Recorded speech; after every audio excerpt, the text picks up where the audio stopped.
All right, so this is the loan and interest lesson and assignment. So these are your notes number 2. I am going to very briefly go through these notes, but just as a reminder, you want to know that anything written in yellow could potentially be in a quiz that you'll take on this financial literacy portion of the unit. So kind of follow along and pause it in order to take your own notes. I'm going to not talk through everything, but just know that you need to go over this on your own. So here is the loan interest. These are different types of loans. We are going to be focusing on auto loans and student loans, but we'll talk about other types of loans as well.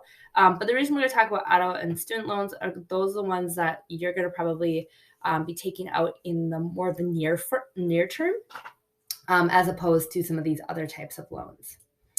So before we get into the types of loans, I want to just talk about some loans key terms, secured versus unsecured loans. So a secured loan is a loan that you take out that where you offer something up as collateral. And collateral essentially just means that you have some sort of property or something that you own that if you don't repay the loan, the lender can take it if you don't repay that loan. So they can like take your house or take your car. So an example would be your house is a collateral for a mortgage loan. So when you take out a mortgage, if you don't repay that mortgage, the lender can basically seize your house. An unsecured loan does not require collateral. Usually they have higher interest rates. And so like a credit card, for example, is an unsecured loan. If you don't pay off your credit card debt, there's nothing necessarily they can take, but there's lots of consequences of that, and they definitely can take legal action. An installment loan is one where you know kind of there's an end date to it. So you are planning on making monthly payments to pay it off within a certain amount of time. And then revolving credit is when you can continue taking more and more money out or using more and more credit up to maybe a certain limit. And at the end of the month, you can repay in full or carry over to the next month, only paying the minimum payment. So the example of revolving credit is definitely the credit card. So it's not like you have like a one-time loan that you're going to pay off over time. You can continue to add to that loan, or you can kind of pay partial or different amounts at the end of each month. Fixed rate loans are when your interest rate, so once again, interest rate is that fee you're basically paying to loan money. Fixed rates are when there's a set rate that you get at the beginning of the loan and it's not going to change over the course of time, whereas variable rates are interest rates that can change over the course of a loan. Okay, so personal loans can be really used for anything. Their repayment times vary, and usually they're unsecured. They have higher interest rates. So you can take a personal loan out if you have an emergency, if you are trying to pay for a wedding, if you want to make some sort of purchase that you know you can't pay for all up front. Okay, so an auto loan.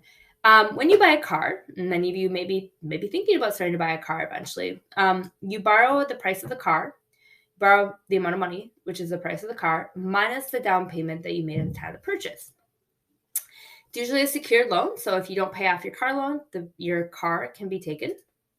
And an installment loan, it's an installment loan, so usually like you take out a loan and it's like a 3 to 6 year loan or 36 to 72 month loan.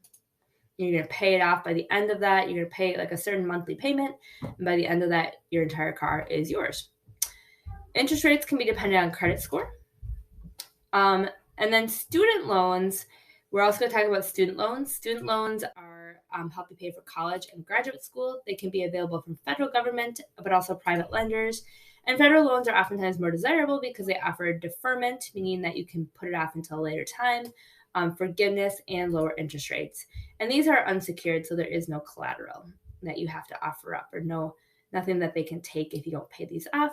However, it definitely can always affect your credit score.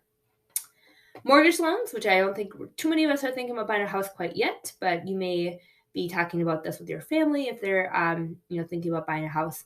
Loans that cover the purchase of the price of the house and then minus that down payment that you pay. They are secured, so if you don't repay your mortgage, your house can go into foreclosure. And they typically are 15 to 30-year loans. And then lastly are payday loans. Payday loans should be avoided really at all costs. They are short-term loans that would have incredibly high interest rates. So oftentimes it's money that you maybe take out because you're kind of going from paycheck to paycheck and you need an amount of cash to pay off something in the near term. The problem is that they, if they're not paid off right away, they lead to a cycle of debt. And if you don't pay them off in full from month to month, they can incur up to 400% credit. So they are offered by payday loan companies, and they're very, very, very risky. Okay, so lastly, you're going to go to the loan and interest assignment. So this is an assignment that you're going to work on over today and tomorrow. This is the assignment. You're going to find a couple links. So you're going, the first part one is taking a look at car loans. So you're going to go here, you're going to actually calculate, throw some numbers in and calculate out a car loan. There's some questions here. Please reach out to me if you have any questions. And then second one is a couple of videos talking about student loans and answering the questions there. All right, have a great day and reach out to me if you have any questions.